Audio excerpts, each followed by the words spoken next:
Baik pemirsa TVR Parlemen, saat ini saya melaporkan langsung dari ruang media center DPR RI, di mana Koordinatoriat Wartawan Parlemen yang bekerjasama dengan Biro Pemberitaan Parlemen seperti biasa menggelar dialektika demokrasi.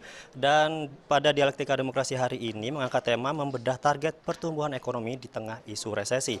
Di sini juga turut hadir beberapa narasumber, diantaranya di sini ada anggota DPR RI dari fraksi Demokrat yaitu Bapak Syarif Hasan, lalu ada anggota Komisi 11 DPR RI dari fraksi Gerindra, Bapak Kamarus Samad.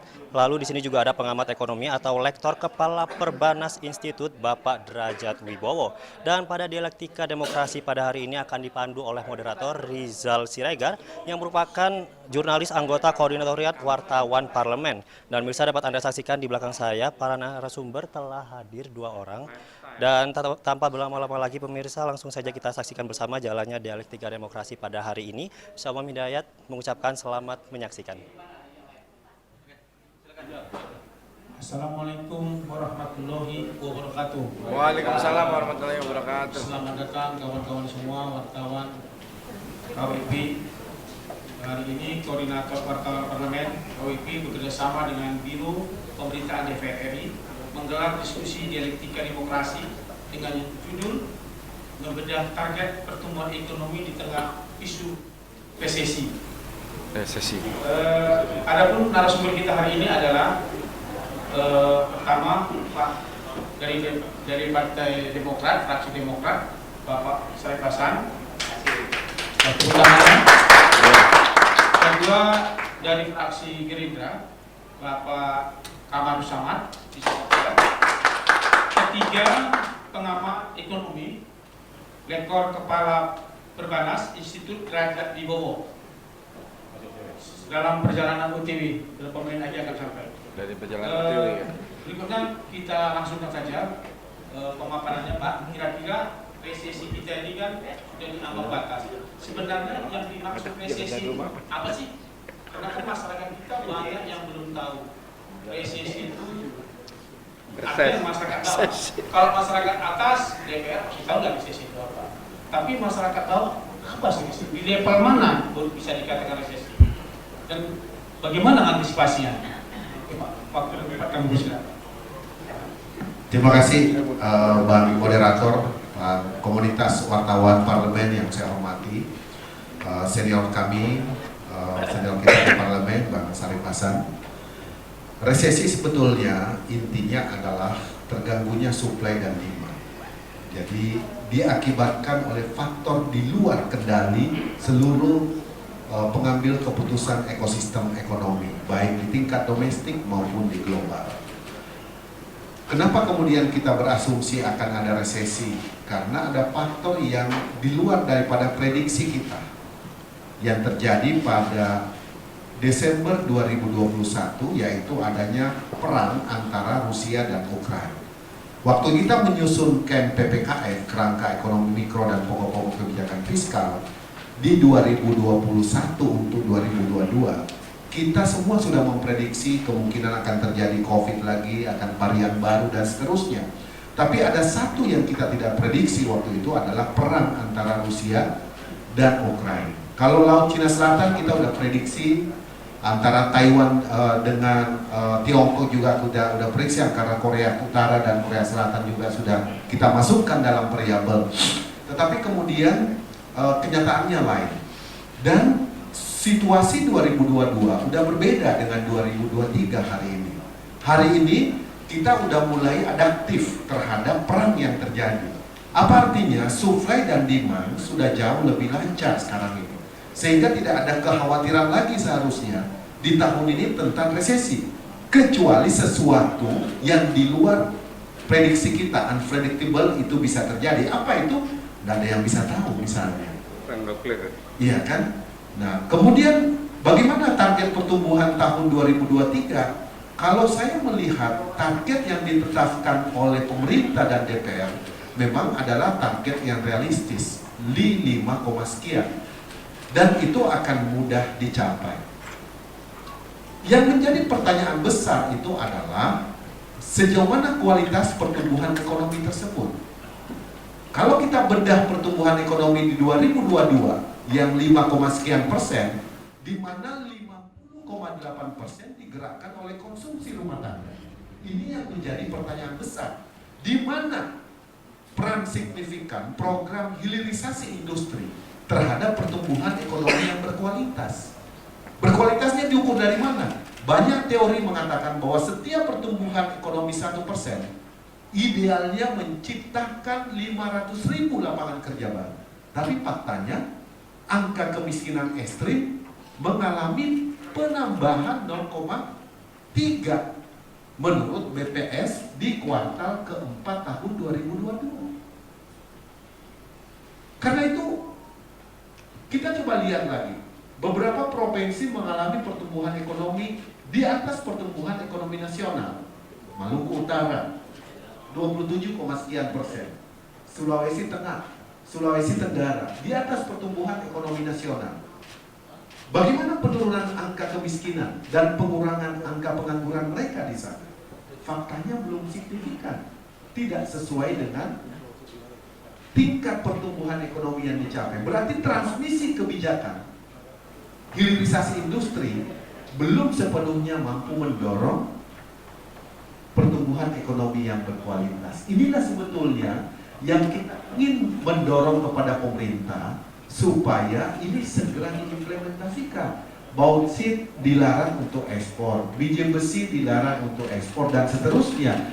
Tapi transmisi kebijakannya di tingkat lokal yang melibatkan pengusaha lokal itu harus betul-betul dibuatkan skema. Menteri Investasi pidato di mana-mana mengatakan bahwa setiap investasi asing harus melibatkan pengusaha lokal. Sekarang saya tanya, coba diumumkan ke publik, udah berapa pengusaha lokal yang menjadi partner daripada investor asing, penanaman modal asing tersebut?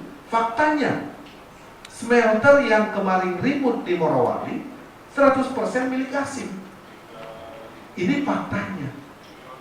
Ini kan yang menjadi pertanyaan kita antara pidato seorang menteri dengan kenyataan di lapangan. Karena itu kalau kita ingin mengantar keberhasilan Presiden Jokowi sebagai bagian daripada partai yang berada di dalam pemerintahan, maka kita harus mengingatkan pentingnya pertumbuhan ekonomi yang berkualitas. Dari segi kebijakan fiskal, tahun ini 700 lebih TKDD kita jangan sampai terulang lagi seperti tahun lalu. Belanjanya di kuartal ketiga, bahkan ada di kuartal keempat di tahun berjalan. Harusnya kuartal kedua semuanya sudah mulai action di lapangan, sehingga terjadi pusat-pusat pertumbuhan ekonomi baru. Jadi spending better yang selalu digaungkan oleh Kementerian Keuangan tahun lalu belum tercermin sepenuhnya. Kita berharap tahun ini betul-betul bisa mencerminkan semangat itu. Nah, itulah yang kita harapkan. Dari segi akselerasi lain, kebijakan mikroprudensial yang berkaitan dengan dukungan perbankan terhadap pertumbuhan ekonomi. Tahun lalu alokasi KUR 370 triliun. Tahun ini dinaikkan menjadi 460 triliun. Yang bunganya disubsidi oleh negara melalui APBN, yang dijamin oleh pemerintah, ditempatkan dana APBN di Jamkrindo dan Askrindo.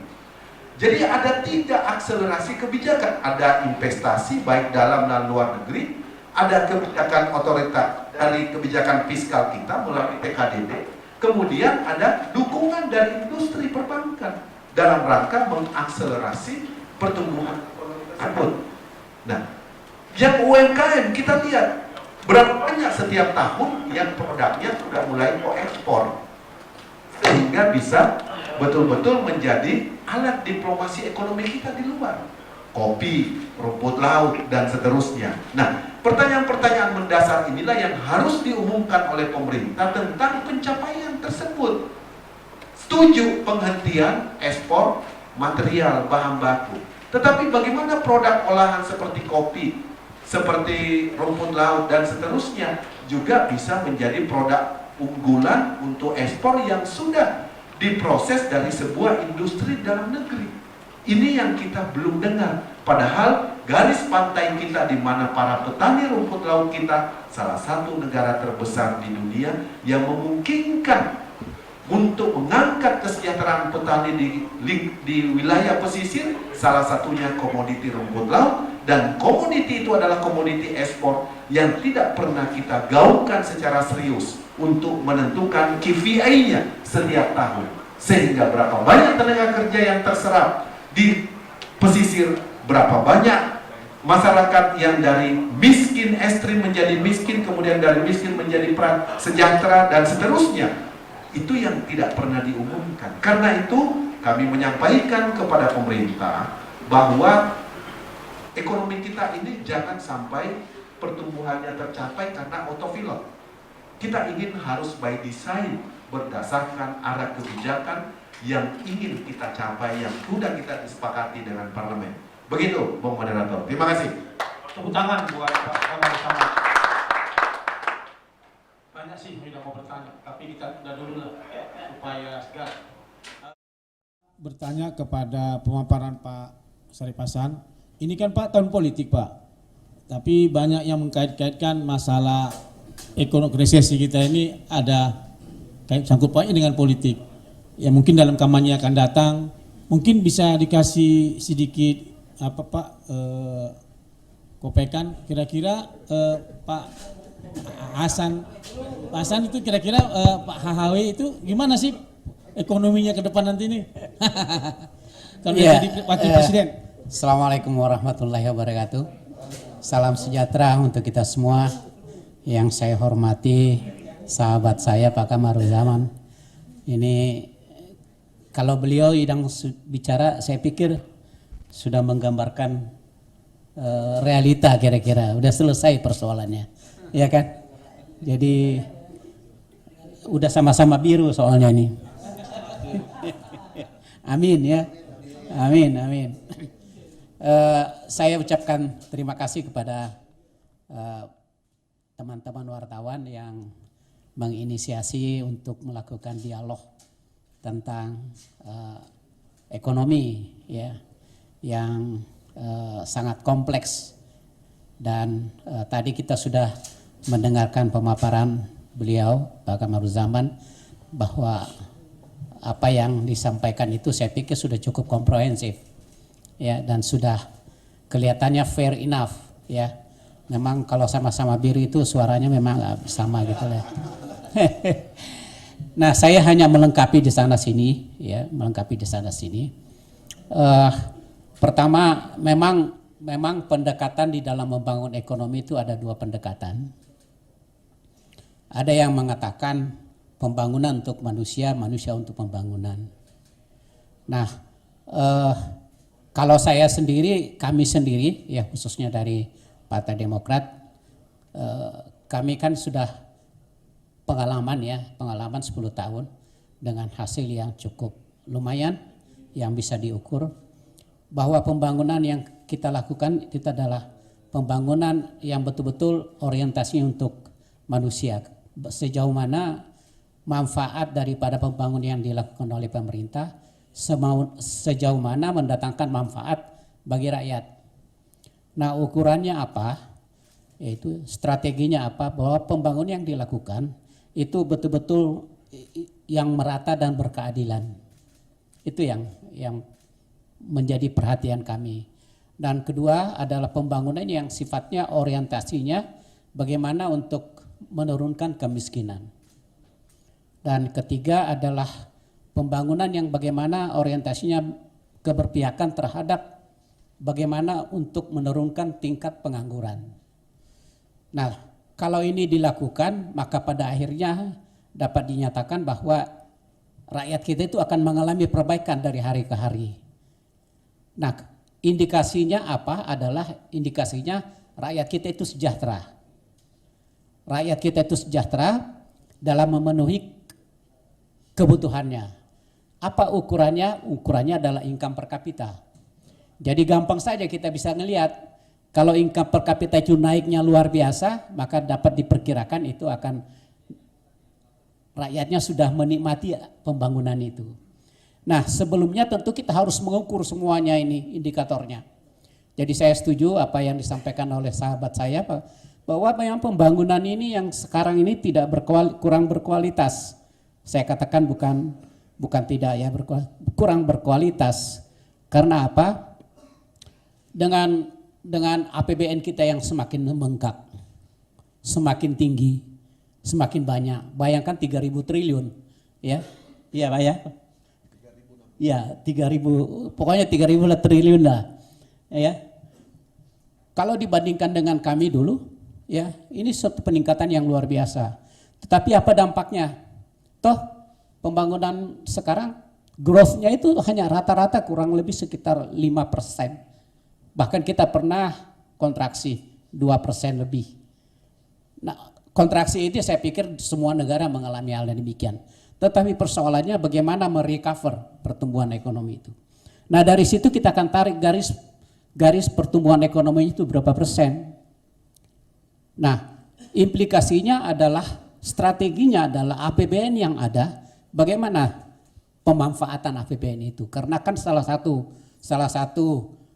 variabel untuk mengukur pertumbuhan ekonomi adalah sebesar apa. Wah, ini sahabat saya nih, Pak Derajat di bawah dari itu, ya. Ahlan wa sahlan.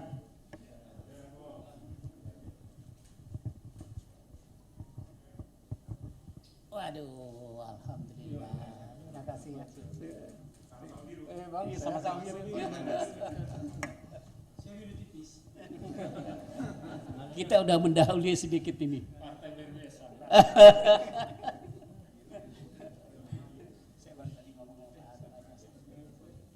Iya. Tadi saya sampai di mana ya? Iya. Dan ternyata APBN yang semakin tinggi sekarang itu, ya tingkat kemiskinan yang ada itu bahkan di sisi lain bukannya nurun. Ya, Pak, ya saya tidak mengatakan, tapi bagaimanapun juga kalau kita melakukan analisa tentu harus ada perbandingan. Bagaimana perbandingannya adalah pemerintahan sekarang dengan perbandingan pemerintahan sebelumnya. Pada pemerintahan SBY, pada saat baru naik itu angka kemiskinan itu 17,6%. Di 2014 itu bisa sampai turun sekitar 10,9%. Nah sekarang ini sudah hampir 9 tahun pemerintahan, itu malah kemiskinan yang ekstrim itu malah naik. Sekalipun rata-rata sudah mulai turun kurang lebih sekitar 10,5%. Nah, tetapi apa? Artinya apa? Artinya itu hanya bisa menurunkan hanya kurang lebih 1% saja. Ya, dengan 9% dengan anggaran yang begitu besar. Jadi ada sesuatu yang stagnan di dalam hal implementasi di dalam bagaimana menggerakkan ekonomi. Begitupun juga dengan pengangguran. Ya, pengangguran pada zamannya Pak SBY itu dari 9% bisa turun menjadi kurang lebih sekitar 5,9%. Nah sekarang ini berapa? Sekarang masih ada kurang lebih sekitar 5,5%. Kalau secara rata-rata nasional itu hanya malah tumbuhnya itu malah tinggi. Nah kalau pada saat SBY itu kurang lebih rata-rata pertumbuhannya itu minus 4%. Ya, kalau sekarang ini malah 0,56%, ada tren kenaikan. Jadi sebenarnya ada sesuatu yang aneh di dalam strategi bagaimana mengembangkan ekonomi. Nah yang kita lihat tadi oleh APBN, konsumsi spending pemerintah, ini yang mempengaruhi. Yang kedua kita lihat aja bagaimana menyangkut tentang investasi. Kalau saya lihat dari data-data yang investasi yang ada, pertumbuhannya itu tidak lebih dari sekitar 12% year on year. 12%. Nah sementara sebelumnya kami dulu pernah mencapai kurang lebih sekitar 100%. Pernah juga yang kedua itu adalah 57%. Pertumbuhannya ya, bukan dilihat dari nilai-nilainya. Karena dari pertumbuhan itu akan mengimplikasikan bagaimana penyerapan tenaga kerja dan pengurangan kemiskinan. Jadi saya setuju sekali bahwa ada sesuatu yang harus dibenah di dalam ini. Jadi saya ingin menegaskan bahwa memang pembangunan itu sebenarnya ukurannya adalah bagaimana tingkat kesejahteraan. Kita lihat income per kapita rakyat Indonesia sekarang. Income per kapita rakyat Indonesia pada tahun 2015 2014 pada saat take over pemerintahan itu kurang lebih $3.500, 3.590 sekian dolar per kapita. Sekarang berkisar kurang lebih 4.200-an. Berarti hanya ada terdapat pertumbuhan, ada deltanya kurang lebih $800 per kapita dengan anggaran yang begitu banyak. Jadi ada sesuatu yang luput daripada kebijakan yang harus dilakukan sebenarnya. Sementara pada saat zamannya Pak SBY itu pada tahun 2004 itu income per kapita rakyat Indonesia itu 1.100. Pada saat dia turun 3.800. Jadi ada pertumbuhannya yang luar biasa, hampir kurang lebih 250%. Nah, di sini implikasinya yaitu tadi, implikasinya adalah kemiskinan bisa turun, pengangguran bisa turun, income per kapita bisa turun, sekalipun dengan APBN yang jauh lebih kecil daripada nominal yang sekarang. Jadi agak sedikit paradoks. Nah, mungkin ada beberapa hal yang perlu harus dilakukan reformasi. Mungkin salah satunya adalah kami juga berpandangan bahwa infrastruktur itu pada dasarnya penting. Penting, tetapi itu bukan prioritas. Kalau bisa ya, infrastruktur itu mengikuti kalau pembangunan sumber daya manusia sudah maju, tentu akan mengikuti pembangunan infrastruktur yang dibutuhkan. Bukan dibalik, ya. Karena kalau dibalik akibatnya apa? Ada beberapa infrastruktur yang sudah dibangun tetapi penggunaan oleh masyarakat tidak maksimal. Bahkan saya mendapatkan masukan salah satu highway atau tol itu para sopir-sopir pengaku tidak akan mau masuk ke situ. Karena apa? Kosnya terlalu tinggi dibandingkan dia jalan normal. Nah, ini salah satu contoh. Begitupun dengan kereta api yang di Palembang kalau tidak salah itu ya. Itu rugi terus, ya kan? Nah, ini infrastruktur yang betul-betul harus dievaluasi. Kita bangga ya, nanti ada kereta api cepat yang Jakarta Bandung, kita bangga ya. Tetapi kalau kita analisa kembali, banyak yang harus dipertanggungjawabkan kepada rakyat. Pertama menyangkut penganggarannya, kedua subsidinya, ya, ketiga cost-nya, keempat bagaimana return on investment-nya. Apakah betul-betul sesuai dengan apa yang kita harapkan atau tidak? Apakah nanti akan bermanfaat bagi kita, bagi rakyat? Jadi saya harapkan sama yang disampaikan oleh sahabat saya bahwa harus dilakukan evaluasi. Ya kan? Masih ada waktu 1 tahun. Mudah-mudahan 2023 ini bisa ada sedikit perbaikan. Tetapi lagi-lagi saya mengatakan target pertumbuhan ini terlalu agresif. Ya, saya seakan-akan tidak memperhitungkan menyangkut masalah globalisasi. Pertumbuhan global sekarang ini kurang lebih sekitar 3% diprediksikan. Bahkan kalau tidak salah IMF itu memprediksikan akan terjadi penurunan. Tetapi sebaliknya Indonesia malah optimis bahwa tahun 2023 ekonomi kita akan bagus. Anyway, kita juga harapkan bahwa mudah-mudahan ekonomi kita tahun ini bisa bagus. Karena pada dasarnya kalau ekonomi kita bagus ya rakyat juga yang akan mendapatkan manfaat. Tetapi lagi-lagi harus dilakukan strategi mana yang perlu mendapatkan perhatian pemerintah sehingga kemiskinan yang masih tinggi dan pengangguran yang masih tinggi itu bisa betul-betul dikurangi. Itulah sebenarnya tujuan. Jadi negara ini kan adalah bagaimana mensejahterakan rakyat, ya kan? Jangan sampai kita luput daripada strategi itu. Nah, ukurannya lagi-lagi saya katakan tadi, ukurannya itu betul-betul akan terbuka sama sekali. BPS juga sudah sering memberikan hasil daripada pembangunan dan hasil dari statistik yang sudah ada, dan itu merupakan salah satu ukuran untuk menjustifikasi apakah pertumbuhan ekonomi sekarang ini sudah cukup bagus atau tidak, dan apakah bermanfaat langsung kepada rakyat atau tidak. Dengan salah satu ukurannya adalah kemiskinan dan pengangguran serta income per kapita. Dan yang paling menjadi perhatian dari kami adalah menyangkut utang pemerintah. Jadi memang ada yang berpandangan bahwa kalau nggak ngutang nggak maju-maju katanya, ya kan? Setuju, tetapi kita harus memperhatikan bahwa utang itu kita harus memperhatikan kemampuan bayar kita. Kalau kemampuan bayar itu tidak diperhatikan, ya itu sama dengan bunuh diri. Nah sekarang ini rasio utang kita ya terhadap PDB itu sekarang udah berapa? 40% kurang lebih.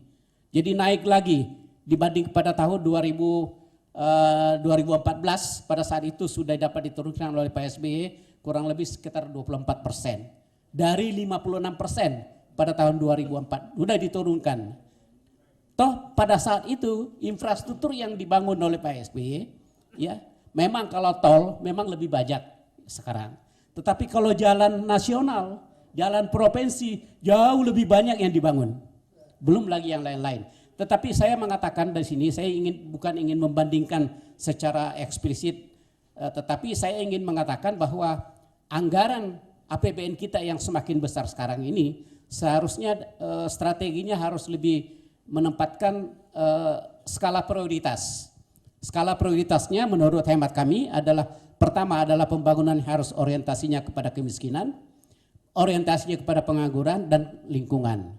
Dan yang paling terakhir ada pembangunan yang berkeadilan, merata bagi seluruh rakyat Indonesia. Dan mudah-mudahan sekali lagi pembangunan ekonomi untuk tahun 2023 ini saya menilai apa yang ditargetkan oleh pemerintah terlalu agresif, ya terlalu agresif. Sekalipun ya kita berdoa aja, mudah-mudahan juga bisa dicapai. Karena kalau tercapai kan juga kita juga rakyat yang bisa menikmati pembangunan itu. Saya pikir sementara saya berhenti di sini. Terima kasih. Assalamualaikum warahmatullahi wabarakatuh. Berikutnya narasumber yang ketiga Pak Rajat Wibowo. Pak, Bapak kan udah bawa makalah, ya jadi paling tidak apa sih yang mau disampaikan dalam diskusi kita hari ini? Iya kan artinya resesi kita, kondisi kita harus sampai mana? Level kita ini membahayakan apa tidak? Dan banyak juga parpol-parpol mengisukan resesi, termasuk pengamat-pengamat. Bagaimana ini? Ya, terima kasih. Sebelumnya mohon maaf, saya waktu diundang tadi malam saya mengatakan udah terlanjur ada komitmen lain, jadi mungkin datang telat karena dibolehkan ya bisa ya. Jadi mohon maaf kalau telat, bukan sengaja. Ini saya sampaikan data. Tentu pertanyaan pertama, apakah kita akan terancam resesi? Jawaban saya insya Allah tidak. Dan itu sudah saya sampaikan agak lama, cuman memang waktu itu saya tidak ngomong luas ya, hanya di beberapa media yang membuat podcast saya sampaikan. Tidak ada tanda-tanda kita di 2023 akan resesi. Apakah ada tanda-tanda global akan resesi? Masih 50-50. Ya, tapi mungkin beberapa negara mungkin akan terkena resesi, tapi peluangnya lebih besar tidak resesinya untuk global. Apakah ada pelambatan ekonomi? Iya. Kalau pelambatan ekonomi iya. Jadi resesi itu kan definisinya kan 2 periode berturut-turut tumbuh negatif. Kita nggak ada tanda-tanda seperti itu. Dan itu datanya saya sampaikan untuk wilayah ASEAN ada di situ, itu ada satu data ya. Jadi teman-teman bisa lihat data trennya 2020, 2021, 2022. Ini saya kumpulkan dari otoritas statistik masing-masing negara ya. Jadi trennya itu malah justru tren naik gitu ya. Jadi trennya karena pandemi itu drop, kemudian terjadi lonjakan besar. Itu biasanya seperti itu memang. Jadi pokoknya kalau ada shock itu turun, bisa negatif, lalu ada lonjakan tinggi sekali. Nah kemudian baru turun lagi, mulai kembali ke normal. Itu udah mirip sunatullah mungkin ya, sunatullah ekonomi gitu ya. Jadi nah kalau kita lihat negara-negara ini sebagian itu masih dalam tren yang ke atas ya, sebagian lagi tren ke stabilisasi ke arah normal seperti Singapura gitu ya. Jadi kalau dilihat dari trennya, kemudian juga dilihat dari perkembangan harga minyak dunia sekarang, walaupun perang Rusia Ukraine masih agak panjang gitu ya, tapi rasa-rasanya insya Allah Indonesia tidak ada ancaman resesi ya. Tapi itu di data itu saya sampaikan. Jadi saya ingin menyampaikan pertumbuhan ekonomi kita untuk 5,31 itu perlu kita syukuri. Alhamdulillah itu bagus ya. Alhamdulillah itu bagus, perlu kita syukuri. Namun saya menyarankan terutama kepada beberapa menteri di bidang ekonomi dan keuangan untuk tidak menyesatkan kita, tidak menyesatkan masyarakat dan juga tidak menyesatkan presiden dengan klaim terhadap angka pertumbuhan itu yang berlebih-lebihan bahkan cenderung bombastis. Saya tidak ulangi lah klaimnya bombastisnya gimana, teman-teman kan yang mewartakan ya. Tapi kenapa? Karena kita lebih objektif saja, kita lihat secara objektif saja. Dan ini saya ngomong bukan hanya, saya kan memang ekonom ya, tapi kan biar gimana pun juga kan warna birunya kental sekali gitu kan. Saya masih ketua Dewan Pakar PAN gitu ya, dan membantu Bang Zul juga. Jadi kenapa? Karena kalau kita overclaim ya, terlalu bombastis mengklaim, atau juga kita over pesimis, itu nanti kebijakan strategisnya jadi nggak akurat.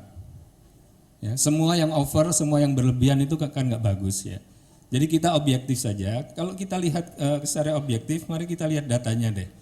Saya bandingkan ASEAN 5 ya, negara-negara ASEAN yang sudah lama matang tuh ya, Indonesia, Malaysia, Singapura, Thailand, Filipina, ditambah Vietnam. Yang lainnya nggak saya bandingkan karena yang lainnya kan masih agak jauh ya.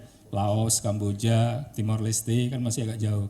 Brunei ada minyak ya, negara jadi nanti agak bias karena ada minyaknya yang tinggi sekali. Jadi saya bandingkan ASEAN 5 dan Vietnam. Kita bisa lihat di situ dari data ya. Tahun 2020 pertumbuhan ekonomi kita itu berada di peringkat kedua dari 6 negara ASEAN. Kita negatif. Tapi negatifnya paling kecil ya, yang bagus itu Vietnam nggak negatif, tetap positif. Tahun 2021 peringkat kita turun ke nomor 3. Kita lihat tuh yang paling besar itu adalah paling tinggi Singapura. Singapura langsung melejit ke 8,9%. Ya, kemudian di belakang Singapura ada Filipina, baru setelah Filipina kita. Jadi kita turun ke nomor 3 ya. Di tahun 2022 yang dibilang macam-macam itu ya, kita turun lagi ke peringkat keempat karena negara tetangga-tetangga itu melejitnya lebih cepat dibanding kita. Kita emang tumbuh tinggi untuk ukuran Indonesia 5,31, tapi Malaysia 8,7 melejitnya, nggak tanggung-tanggung. Tahun sebelumnya dia sedikit di bawah kita, selisihnya cuma 0,5. Tahun 2022 dia selisihnya dengan kita 2,3%. Tapi itu pun di Malaysia orang diingatkan, jangan terbuai oleh pertumbuhan yang 8,7% karena ini lonjakan dengan base yang rendah. Nanti akan turun dan stabilisasi. Seperti yang saya sampaikan tadi, krisis entah itu pandemi entah apa itu drop, kemudian melayat itu melonjak biasanya cepat, set gitu tinggi. Nah kemudian baru turun gitu. Nah jadi Malaysia begitu ya. Singapura yang tadinya 8,9 mulai melandai ke 3,6 ya. Kemudian Vietnam Vietnam ini selama pandemi nggak negatif loh. Semua negara itu hampir semua negara itu negatif. Vietnam nggak negatif. Nah tahun 2021 dia juga nggak negatif tapi lambat karena di tahun 2020 saat puncak pandemi dia begini. Ketika orang lain sudah mulai berkurang pandeminya dia masih ada. Nah jadi dia terus kemudian tapi sekarang dia udah melejit lagi ke 8%, jauh di atas pertumbuhan rata-rata dia. Nanti dia rasanya akan turun lagi ke pertumbuhan rata-rata dia ya. Jadi Vietnam 8%. Filipina yang tadinya naik 5,7% tahun sebelumnya melonjak lebih tinggi lagi 7,6%. Jadi Filipina ini kan yang dijuluki orang sakitnya Asia. Ternyata pertumbuhannya bisa melonjak ya. Jadi artinya apa? Artinya kita tempatkan pada perspektif lah. Bahwa kita ada kemajuan harus kita syukuri ya. Tapi juga jangan berlebihan karena memang kita masih ada beberapa PR nanti saya sampaikan ya. Kemudian kalau dari kinerja pemulihan itu saya hitungnya di 2021 sama 2022 ya, rata-rata kita tuh 4,5%. Kita nomor 5 di bawah Filipina, Singapura, Malaysia, Vietnam, tapi kita di atas Thailand. Ya, yang memang paling jeblok pertumbuhannya di 6 negara ini Thailand sementara ini ya. Tapi kalau resiliensi ekonomi kita masukkan, maksudnya kondisi pada saat pandemi kita masukkan, posisi kita itu nomor 3, yang paling tinggi daya tahannya itu adalah Vietnam ya. Tapi ini belum memasukkan indikator kesehatan publik seperti tingkat kematian dan tingkat kesakitan. Nah, saya kaitkan juga dengan konteks kita sebagai ketua ASEAN. Sekarang ini kan kita ketua ASEAN. Tema yang kita usung itu adalah ASEAN Matters, the epicentrum of growth ya. Jadi ada 2 tema besar, ASEAN Matters sama epicentrum of growth. Diharapkan ASEAN itu menjadi epicentrum dari pertumbuhan ekonomi dunia. Nah, tentu karena kita ketuanya ya kita harapkan Indonesia jadi epicentrum dari pertumbuhan di ASEAN. Nah, tapi kalau kita lihat tadi tetangga-tetangga kita tumbuhnya masih lebih cepat dari kita, sehingga kita mempunyai PR untuk memperbaikinya, Bang Kamal dan Pak Sarif ya. Kita punya PR untuk memperbaikinya. Nah, PR untuk memperbaiki ini apa?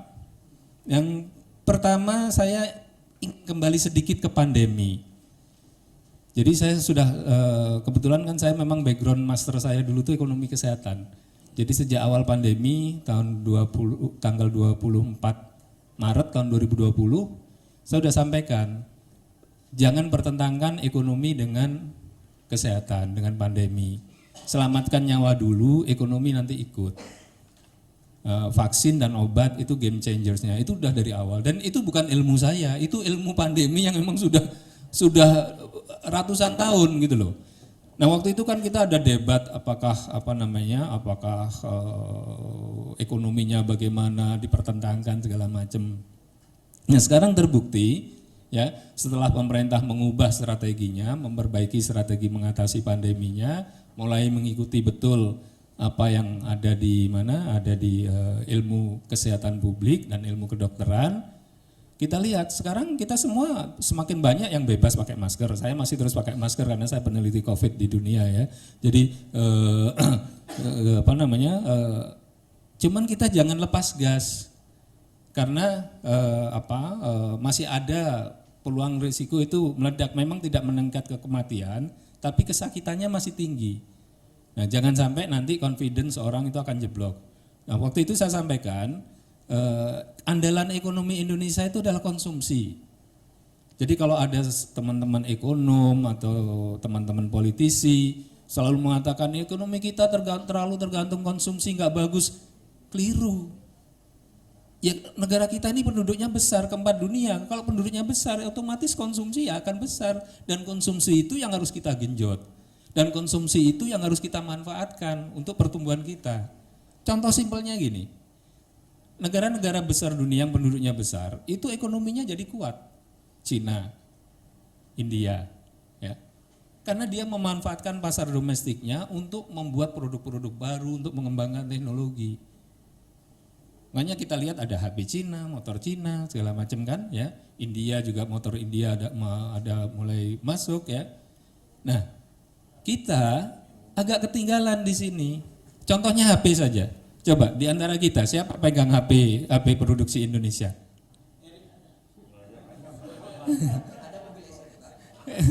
Nggak ada kan? Ya. Pada merek Advan, ya saya sih nggak, yang HP utama tetap masih HP luar ya. Tapi ada merek saya nggak boleh sebut merek ya. Ada beberapa merek. Ya, nah, jadi semua orang sekarang perlu HP dan HP-nya nggak cukup satu. Bayangkan kalau misalkan 200 juta orang perlu HP, ya, paling nggak ada 400 juta unit HP. Itu harusnya kita manfaatkan. Nah, jadi dari awal saya selalu katakan konsumsi domestik ya memang itu yang harus kita andalkan, sehingga ketika orang nggak pede untuk jalan keluar rumah, orang harus sembunyi di rumah kemana-mana pakai Zoom, ya ekonomi akan jeblok. Tapi ketika kemudian orang pede keluar rumah karena sudah divaksin, karena sudah booster segala macam, ya akhirnya pertumbuhan kita kan mulai naik lagi. Jadi ini membuktikan tesis yang selama ini dipegang oleh para ahli kesehatan, ahli ekonomi kesehatan, ahli kedokteran, ya, atasi pandemi dulu, ekonomi akan nyusul, itu terbukti benar. Jadi jangan sampai kita nanti ceroboh, ya, ada strain baru yang masuk, kita kemudian harus mengalami seperti China. China kan sudah merasa aman, tiba-tiba meledak lagi. Akhirnya pertumbuhannya goyang, ya. Jadi jangan sampai kita mengalami seperti China. Nah, kemudian tantangan 2023 yang lain apa ya? Tadi tantangan ekonomi kesehatan. Walaupun tantangan ini sudah relatif reda, tapi tetap ada.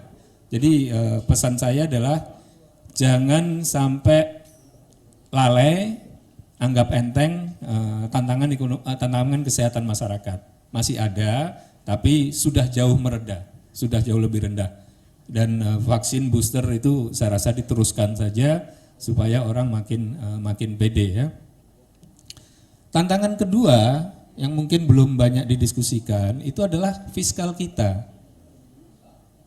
Selama ini kita menganggap fiskal kita itu relatif selamat, ya.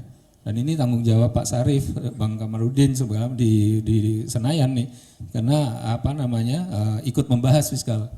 Tapi fiskal kita itu selamatnya ditolong oleh burden sharing yang sekarang hampir sudah 1.100 kalau nggak salah triliun. Burden sharing itu ingat nggak dulu ada wacana cetak uang sampai 1.600 triliun. Burden sharing itu nggak jauh-jauh dari cetak uang. Bedanya yang diomongin teman-teman cetak uang Kadin, Mas Misbahkun itu ya kasarnya terlalu vulgar lah, cetak uang langsung dimasukkan, nah itu enggak.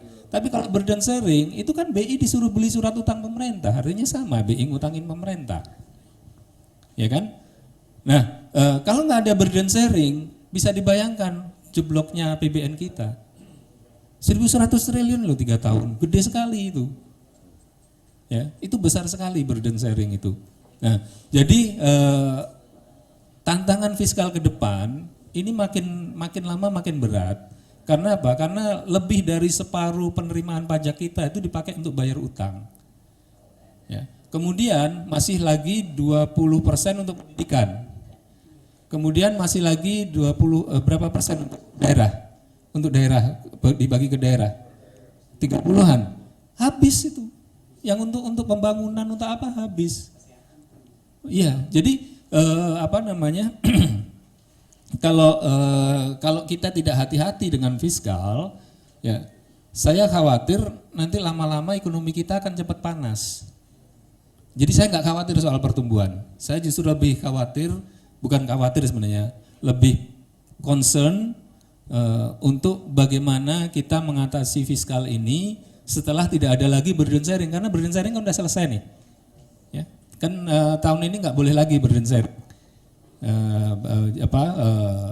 Kalau di undang-undang yang stabilisasi keuangan yang baru itu BI masih dibolehkan beli, tapi dalam kondisi krisis, dan kondisi krisisnya disebutkan, ya. Tapi kalau normal-normal BI nggak boleh belinya hanya di pasar sekunder. Nah ini menimbulkan tantangan baru. Karena apa? Karena Kementerian Keuangan nanti akan ngejar di pasar obligasi. Otomatis kalau ngejar di pasar kuponnya harus tinggi, ya kan? Kalau kita banyak demand kan otomatis harganya tinggi. Nah, kalau harganya tinggi ya efeknya akan berimbas ke yang lain. Ya paling yang bisa dilakukan adalah menekan pembayaran bunga ke BI. Kan burden sharing itu kan harus bayar bunga ke BI. Makanya kan di Komisi 11 kemarin, Komisi 11 kemarin kan sempat ribut nih, BI mau minta bunganya berapa, Kementerian Keuangan minta bunganya rendah, kamu terima GWM kok masih minta bunga tinggi. Ya nggak bisa gitu, karena GWM itu ceritanya lain, GWM itu untuk pengamanan bank, jadi jangan diutak-atik GWM-nya. Nah, sehingga mungkin nanti suatu saat kita diskusikan lebih rinci lagi, tapi yang ingin saya sampaikan adalah Salah satu tantangan terbesar di 2023 ini adalah masalah ketahanan fiskal kita. Terima kasih, mudah-mudahan bermanfaat. Terima kasih. Berikutnya kita langsung aja tanya jawab. 3 penanya. Pertama, Pak Eko, Akmal, Daniel. 3 dulu. Sebut media dan jangan panjang-panjang, pendek-pendek aja. Terima kasih.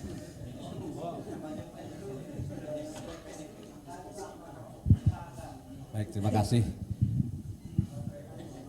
Terima kasih karena sudah diingatkan oleh moderator pendek-pendek, saya juga agak sedikit pendek. Untuk Mas Kamrut, Pak Sarif dan Mas Derajat, pemerintah saat ini sedang menggalak-galakan soal ekonomi digital ya Pak, sebagai pemacu pertumbuhan ekonomi. Nah, tapi kan banyak juga di tengah jalan yang startup yang gulung tikar. Nah, kira-kira apakah masih bisa diharapkan tahun 2023 ini bisa menjadi pemacu pertumbuhan ekonomi? Yang kedua soal masih pertumbuhan, saya melihat pertumbuhan itu masih Jawa sentris Mas. Nah, ini masalahnya apa Mas? Kalau kita nggak bisa memindahkan ke Pulau Kalimantan, ke Sumatera dan lain-lainnya, apakah nanti dengan pemindahan ibu kota juga akan ada dampaknya sedikit buat pertumbuhan ekonomi? Yang ketiga soal pemilu. Kalau pemilu nanti sistem proporsional tertutup, apakah bisa menggerakkan ekonomi Mas? Masalahnya nggak mau banyak caleg yang menebar uang gitu kan. Ini kan bisa susah juga ini. Nggak banyak spanduk yang akan dicetak gitu. Oke, itu aja. Makasih. Assalamualaikum warahmatullahi wabarakatuh.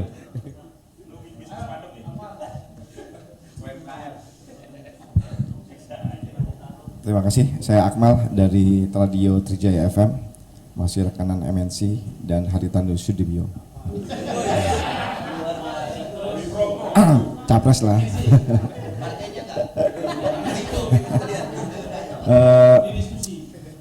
Saya mau menegaskan saja, maksudnya menegaskan dan mempertanyakan juga. Presiden Jokowi selalu membanggakan bahwa Indonesia jauhlah dari resesi gitu kan. Bahkan disebutkan beberapa kali banyak negara lain tuh antri Indonesia bagus katanya. Tapi di sisi lain di kenyataan di dalam negeri ya kita sudah ketahui bersama salah satu indikator resesi kan juga karena harga pangan tinggi ya. Kita sekarang ini harga pangannya tinggi. Pengangguran itu sudah disebutkan sama Pak Jokowi juga 3,8 juta per tahunnya. Itu yang kemungkinan nganggur juga. Kemudian kita juga punya hutang yang terus bertambah sampai sekarang udah sampai berapa 4.000 lebih lah kurang lebih segitu. Oh, itu kalau diurut-urut gitu antara 1 sampai 10 itu jarak terluar lah dengan resesi. Indonesia di posisi yang ke nomor berapa gitu? Apakah 0 sekian atau berapa gitu? Yang berikutnya ini kita juga ketahui bersama bahwa kemudian DPR dan pemerintah sudah mengeluarkan atau menyepakati adanya undang-undang atau bukan undang-undang RUU Ciptaker yang kemudian dipercepat dan akhirnya kemudian dibawa ke paripurna dengan begitu cepatnya juga. Padahal proses awalnya itu kita ketahui bersama Perpu itu ya kondisinya seharusnya mungkin bisa dikeluarkan kalau resesi kali ya. Ini enggak resesi tapi udah ada Perpu, kemudian Perpu itu dibahas di balik itu kemudian langsung menyetujuinya untuk dibawa ke paripurna. Pertanyaan saya apakah memang salah satu kunci untuk keluar dari resesi juga Undang-Undang Ciptaker ini ataukah memang ada motif lain di situ? Karena ada pengusaha-pengusaha yang kemudian merasuki Undang-Undang Ciptaker itu supaya mereka jadi kerjanya lebih baik. Itu aja, terima kasih.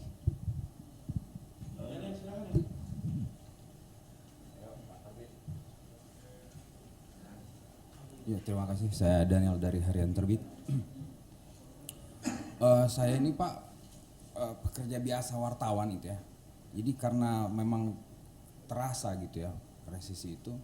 Sekelas saya pun aja selevel saya ada yang minta kerjaan ke saya gitu kan. Jadi saya bingung gitu. Dan saya lihat di akhir tahun saja itu angka pengangguran yang terdata itu 8 juta lebih Pak. Bahkan sudah ada tahun lalu itu mau bikin Partai Pengangguran Indonesia. Itu karena nih jumlah suaranya hampir saja mengalahkan jumlah total suara PAN. Iya, betul. Nah, inilah kenapa saya garis bawahi tadi terkait Pak Syarif yang sudah teruji dan berpengalaman. Pemanfaatan APBN. Kalau Demokrat itu agak kritis ke pemerintah sekarang, itu kita langsung lihat tuh berita Hambalang yang diangkat lagi kan, gitu. Hambalang itu angka APBN-nya 2 triliun lebih, sama kayak Kertajati sekarang yang nggak karu-karuan juga kan, seperti itu. Jadi pemanfaatan APBN di 2023 nanti ini itu kepada bapak-bapak sekalian yang kami hormati ini, kira-kira bagaimana untuk bisa ada langkah-langkah atau upaya yang tidak mubazir, sehingga kami semua yang bayar pajak juga ini terasa gitu Pak. Terutama kalangan media, jangan dipersulit dalam hal iklan lah apa segala rupa lah. Jadi minta tolong Pak, itu aja dari saya. Terima kasih. Terima kasih. Berikutnya kita serahkan aja mulai dari Bang Kamarul Samad, baru nanti nyusul Pak Arif. Terima kasih Mas Eko, suara investor. Jadi memang ekonomi digital kita harapkan bisa membuka peluang pasar bagi produk UMKM kita. Karena kita selama COVID ada transformasi digital juga di ekonomi kita, khususnya dari segi perilaku masyarakat kita. Nah, market kita kan cukup besar, ya 200 juta lebih peluang pasar. Nah, persoalannya kemudian sejauh mana produk-produk kita memiliki kualitas yang kompetitif di market, memiliki daya saing, mulai dari proses produksinya, packagingnya, sampai dengan harga. Jadi ini yang kemudian menjadi pekerjaan rumah yang tidak pernah selesai oleh banyak kementerian dan lembaga yang mengaku atau memiliki tupoksi bagaimana mendorong UMKM kita supaya go ekspor misalnya. Tahun ini kita masih pertumbuhan ekonomi digital setiap tahun mengalami nilai valuasi yang begitu fantastis, tetapi di sisi lain juga tidak sedikit produk dari luar yang memenuhi marketplace kita. Nah, ini tantangan bagi kita khususnya produk-produk dalam negeri untuk mengupgrade quality, kuantitas, kontinuitas produksi dari produk kita. Kemudian Mas Eko, Mas Akmal, kalau untuk pengangguran memang BPS sendiri, ya saya mau mengatakan bahwa era pencitraan udah selesai. Ya, era pencitraan udah selesai kalau BPS betul-betul konsisten dan kontinu mengumumkan tentang data kemiskinan dan pengangguran. Saya kira ini adalah satu tradisi yang sangat bagus dan kita di Komisi 11 juga selalu mendorong BPS supaya bisa terus memberikan informasi up to date kepada pemerintah. Dan kita berharap memang masalah pengangguran ini adalah masalah yang bisa diatasi. Bagaimana caranya? Ya dari kebijakan pemerintah yang saya sebut tadi di awal, bahwa pemerintah ingin mendorong percepatan hilirisasi industri supaya bisa membuka lapangan pekerjaan. Tapi faktanya belum optimal. Itu yang kita ingin, supaya pemerintah memiliki transmisi kebijakan sehingga mampu menciptakan ekosistem baru ekonomi di daerah-daerah atau wilayah-wilayah yang memiliki program hilirisasi industri. Utang pemerintah kita Mas Akmal memang seperti yang disampaikan Pak Syarif Hasan tadi betul adanya, tapi struktur utang kita itu jauh lebih besar sekarang. Negara kita berutang kepada rakyat Indonesia. Jadi kekhawatiran kita terhadap potensi adanya misalnya intervensi dari lembaga keuangan internasional atau pendonor itu jauh lebih kecil dibanding di masa-masa yang lalu, karena struktur utang kita sekarang didominasi oleh potensi utang dari dalam negeri. Lalu kemudian RU Ciptaker saya kebetulan tidak ikut membahasnya dan tidak dibalik, jadi saya untuk ini belum bisa memberikan pendapat. Mas Daniel dari Terbit, untuk yang kita alami sebetulnya bukan resesi, Mas Daniel. Kalau tetangga sahabat kita yang minta kerja, karena resesi yang disampaikan tadi adalah apabila 2 kuartal berturut-turut pertumbuhan ekonomi suatu negara itu berada pada posisi minus. Yang kita alami memang adalah pertumbuhan ekonomi yang belum berkualitas. Karena tadi didorong oleh faktor konsumsi, ya, yang di atas 50,8% kalau tidak salah faktor konsumsi. Inilah yang kita dorong kenapa TKDD, ya, dari kebijakan fiskal kita yang 700 triliun lebih setiap tahun ditransfer ke daerah bisa dibelanjakan di awal tahun, di kuartal kedua, supaya bisa menciptakan pusat-pusat pertumbuhan ekonomi baru sehingga keluarga, tetangga atau warga kita di kampung betul-betul mereka bisa merasakan impact dari sebuah kebijakan fiskal. Jadi apa yang didengungkan pemerintah kalau berdasarkan evaluasi kita di 11 karena kita sudah mengevaluasi 2022 kemarin, ya tagline spending better itu belum sepenuhnya terwujud. Nah itulah yang kita ingin dorong sehingga belanja berkualitas, tepat sasaran, tepat waktu, tepat prosedur, itu benar-benar tepat manfaat betul-betul bisa dirasakan sehingga tetangga keluarga kita tadi yang minta kerjaan, walaupun kerjaan kita juga masih Senin Kamis, itu sebetulnya Mas Daniel, ya itu tantangan kita semua. Saya turun di Dapil saya Jakarta Barat, Utara, Kepulauan Seribu. Satu orang yang bicara itu 5 keluhannya. Jadi kalau 3 orang yang bicara 15 oleh-oleh kita bawah. Dan ujung dari semua itu adalah kesulitan ekonomi. Simpul dari semua aspirasi itu adalah kesulitan ekonomi. Jadi itu persoalan yang utama yang kita hadapi. Lalu kemudian lapangan pekerjaan Mas Daniel, ini yang memang kita harapkan, ya, bahwa investasi. Kemarin saya hadir di acara pengusaha muda, ada Presiden Jokowi menyampaikan paparan tentang alokasi, tentang update data investasi yang portfolionya sudah jauh lebih besar di luar Pulau Jawa. Tetapi belum terasa tadi masih orang-orang di Sulawesi, Kalimantan, Maluku, Papua, sebagian Sumatera masih menjadikan Jakarta sebagai bagian daripada kemajuan di dalam hidupnya. Jadi masih menjadikan kalau saya pindah Jakarta dan bisa dapat kerjaan di Jakarta, maka itu kemajuan bagi saya.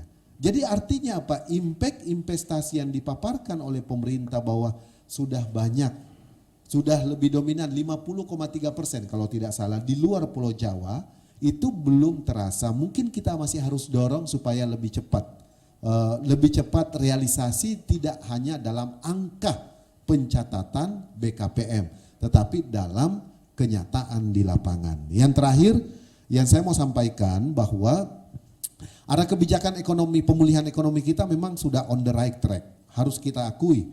Walaupun tadi ada banyak bottleneck yang masih harus diselesaikan oleh pemerintah.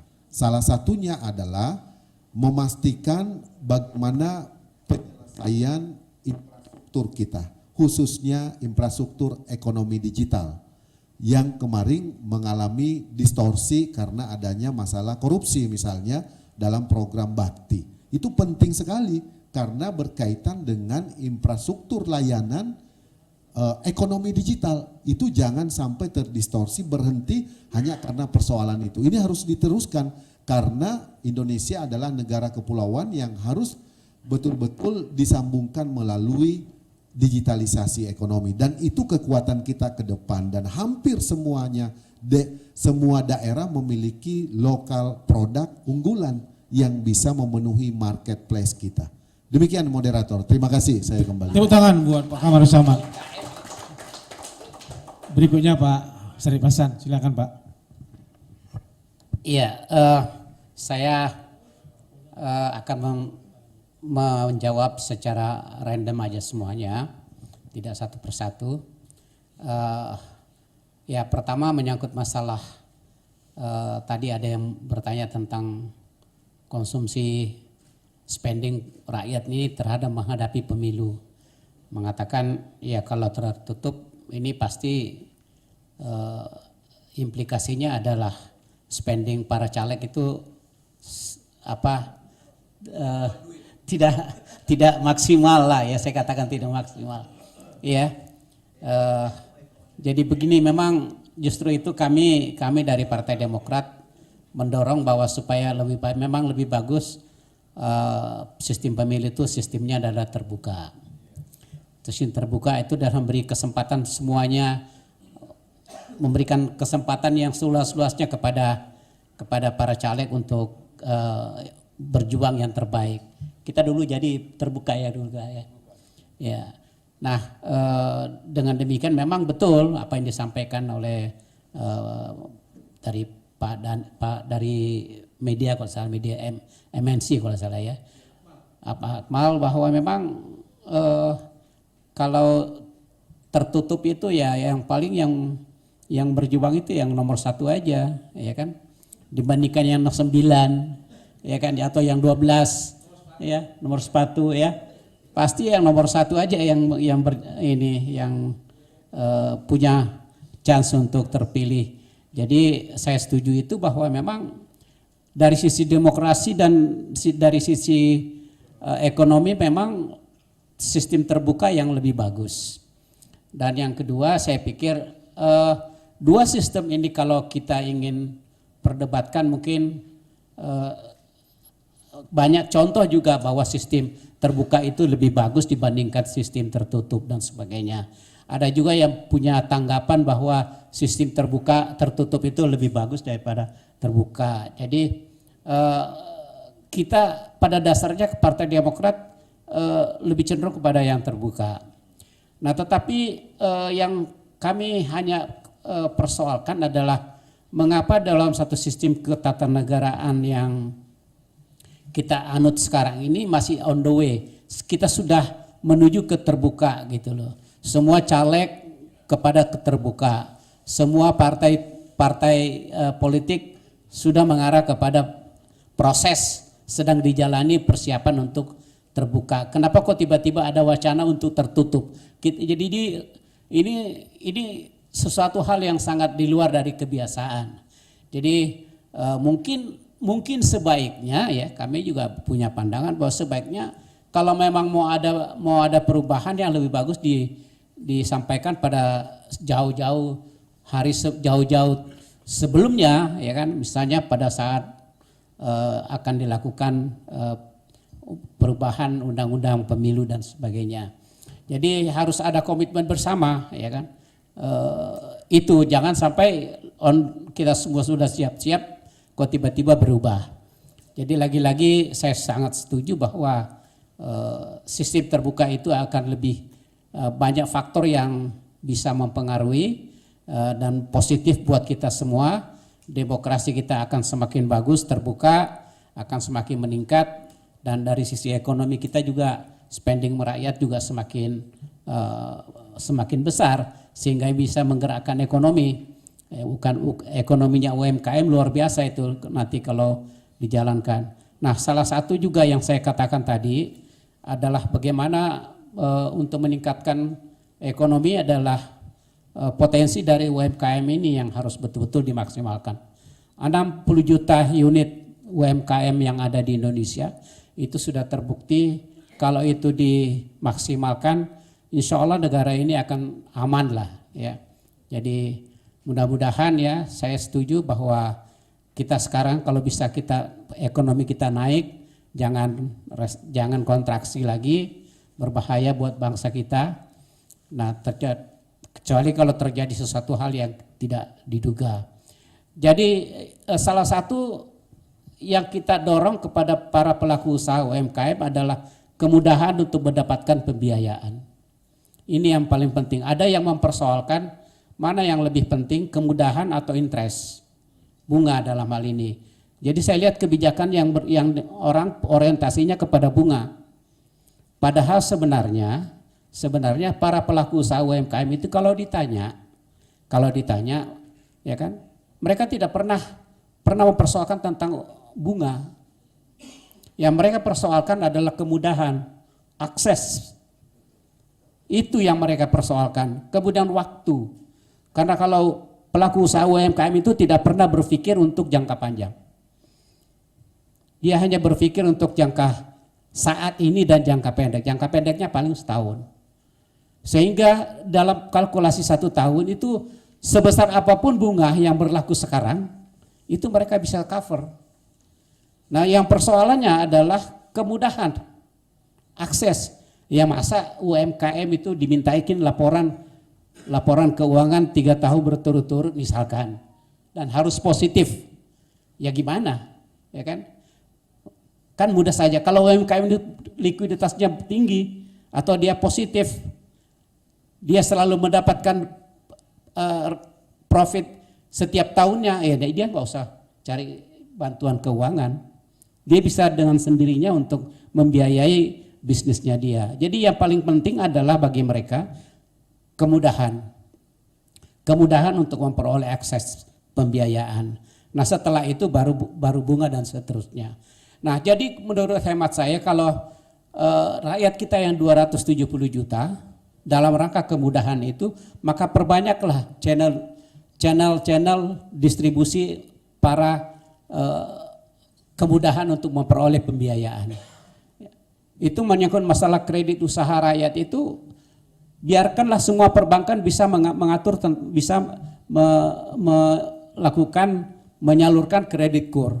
Sehingga demikian 60 juta unit para pelaku usaha UKM itu gampang untuk mengakses ke keuangan. Nah, dengan begitu saya prediksikan insya Allah di luar Jawa juga akan berkembang dengan cepat. Karena potensi di luar Jawa ini sangat tinggi sekali. Itu yang ingin saya sampaikan, dan sekali lagi ya kita bersama-sama yang menginginkan agar pertumbuhan ekonomi ini bagus, tetapi lagi-lagi saya katakan ya kita harus tetap proaktif. Akan terjadi sesuatu yang tidak kita prediksikan. Saya pikir itu saja tambahan saya. Terima kasih. Assalamualaikum warahmatullahi wabarakatuh. Pak Sarip Hasan. Berikutnya Pak Dimas Derajat Wibowo. Silakan Mas. Ya, kalau Pak Sarip Hasan ngomong UMKM ya wajarlah Menteri Koperasi UMKM. Jadi saya bukan penanya tapi langsung topik aja ya. Kalau soal resesi seperti yang saya sampaikan tadi, saya tidak melihat ada ancaman resesi. Jadi gambarannya simpel begini. Kita punya kue, kalau resesi itu kuenya mengecil, berkurang ya. 2 periode berturut-turut. Nah, yang terjadi yang disampaikan teman-teman tadi, ada teman yang mencari pekerjaan apa segala macam. Itu kuenya itu membesar, tapi porsi yang dibagi di teman-teman ini kecil di bawah. Dapatnya remah-remahnya. Jadi persoalannya bukan kue, persoalannya kuenya ini. Nah, jadi itu yang membuat akhirnya muncullah resesi di tingkat rumah tangga ya, mereka yang kehilangan pekerjaan dan sebagainya. Solusinya apa? Solusinya nggak bisa kita pakai kredit, nggak bisa kita pakai apa? Solusinya langkah afirmatif. Langkah afirmatif itu artinya negara membuat kebijakan pakai pentungan, mengatakan yang ini yang gede-gede nggak boleh masuk, yang ini hanya yang kecil-kecil yang boleh. Contoh konkretnya gini, Aqua, ya, ini DPR kan banyak nih beli Aqua, ya kan, pakai duit negara kan DPR. Kalau di wartawan mungkin duit teman-teman kumpulin sendiri, tapi di Senayan kan pakai duit negara di apa? Aqua ini kan perusahaan besar raksasa, padahal rakyat kita bisa bikin botolnya. Nah, negara bisa membuat langkah afirmatif mengatakan lembaga-lembaga pemerintah hanya boleh beli Aqua dari koperasi. Suruh koperasi beli Aqua. Antar koperasi biar bersaing untuk suplai Aqua ke negara. Ini coba kita lihat barang-barang yang ada di ruangan ini aja. Ini semuanya milik perusahaan besar semua. Kecuali tempelan apa tuh? Semua milik perusahaan besar semua. Ya. Bahkan kursi, padahal kayak ini nih bikin gini, ini kan banyak yang bisa dibikin oleh UMKM. Nah itu, jadi solusinya adalah negara harus langkah afirmatif. Nah, langkah afirmatif memang selalu ada risiko. Nanti yang ngurus di satu kementerian, gua kasih aja ke teman-teman gua kayaknya. Nah, itu memang ada risiko itu. Ya, cuman sekarang kan pilihannya kita puluhan tahun kita berkutat dengan kue nggak merata, atau ada korupsi. Nah, korupsi kita ada ini, ada pasan, ada apa segala macam. Nah, jadi intinya memang selama kita tidak berani mengambil langkah afirmatif, maka selama itu akan sulit kita mengatasi kesenjangan. Ya. Jadi ekonomi gede terus nih, naik. Dan kita tuh intrinsic value-nya sekitar 5%. Artinya dari saya konsumsi dari 2000-an ya, dari sejak awal krisis moneter kita, tracking konsumsi, itu pertumbuhan kita itu mengikuti konsumsi. Nah, konsumsi kita tumbuhnya itu sekitar 4,5, sekitar segitu. Jadi kita akan berada di sekitar itu. Kue membesar, tapi itu tadi nggak merata. Yang kedua, ekonomi digital. Ekonomi digital ini overrated, ibaratnya pencitraannya terlalu tinggi gitu loh, Pak. Nggak sesuai dengan itu. Makanya banyak yang ambles. Konglomerat banyak yang ambles loh di ekonomi digital. Saya nggak usah sebutin lah, banyak yang ngebakar duit karena. Ya. Jadi ekonomi digital memang the future. Ya. Ekonomi digital ini jangan overinvestment, jangan overinvested, jangan overrated. Nah, kalau negara terlalu banyak masuk di ekonomi digital, akhirnya kita akan jeblok.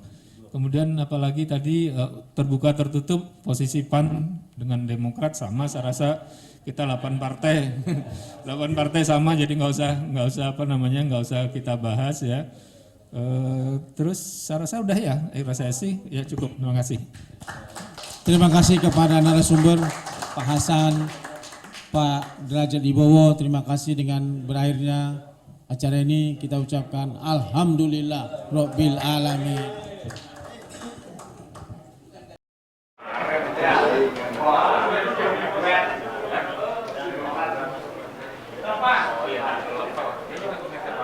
Kamrul Samad mengatakan bahwa jangan sampai pertumbuhan ekonomi tercapai karena autopilot, tapi harus dengan by design berdasarkan arah kebijakan yang ingin dicapai. Dan juga tadi Bapak Syarif Hasan mengatakan bahwa kemiskinan, pengangguran, income per kapita menjadi tolak ukur pertumbuhan ekonomi di Indonesia, dan juga berharap pembangunan ekonomi di Indonesia di tahun 2023 dapat tercapai. Dan di sini juga Bapak Derajat Wibowo juga mengatakan bahwa salah satu tantangan terbesar di tahun 2023 untuk Indonesia yaitu ketahanan fiskal. Baik pemirsa, itu tadi yang dapat saya laporkan langsung dari Media Center DPR RI. Saya Umam Hidayat beserta kru yang bertugas mengucapkan terima kasih dan selamat menyaksikan program TVR Parlemen berikutnya.